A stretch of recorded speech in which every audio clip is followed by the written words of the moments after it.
Quin, kind of what are the thoughts on that one? After, you guys shot the ball so well, and obviously that was a huge part of the win, but, do you feel like your level of play was where you want it to be, or what are your overall? I think at certain points in the game, there were things that we did.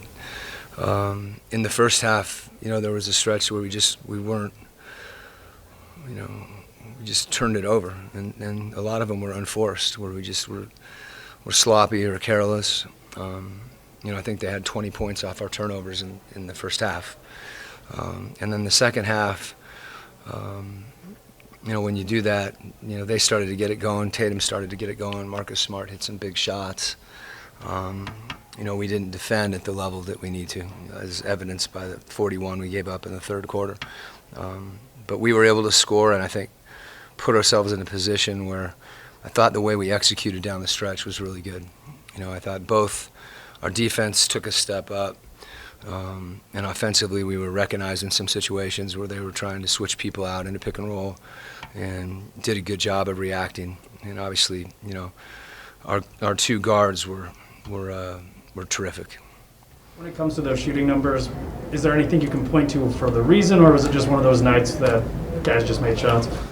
I think it's, I think the ball moved where we got some good catch and shoots, but I thought Donovan early, made the right read. We've talked about that. They're switching and pick and roll, and the guy that's switching onto him is back, and that's an open shot. I think we've got some guys that have not shot it as well as they will continue to. So there's some nights where you don't make, and then you get a night like tonight where the ball goes in, and we took advantage of it. Seems like when you guys have one of those large number of turnover games, right, the bulk of them come in the first half, and then things seem to settle down post halftime. Is that just kind of recognizing what happened, adjusting to it, or? I think there were some specific situations that hurt us, where we were, not we were being simple offensively, but there were more people involved in the play. There were more passes being made and against these guys every time. We've talked about this before. You like ball movement, but a lot of those turnovers came on passes, which were ball movement. And when we figured out that we needed to attack at the beginning of the possession, and then the ball movement comes after you get an advantage instead of just being pressured out there. I don't know what that feels like, but it doesn't look fun to be pressured by Dennis Schroeder full court and Marcus Smart and those guys. And obviously our guards did a good job against it.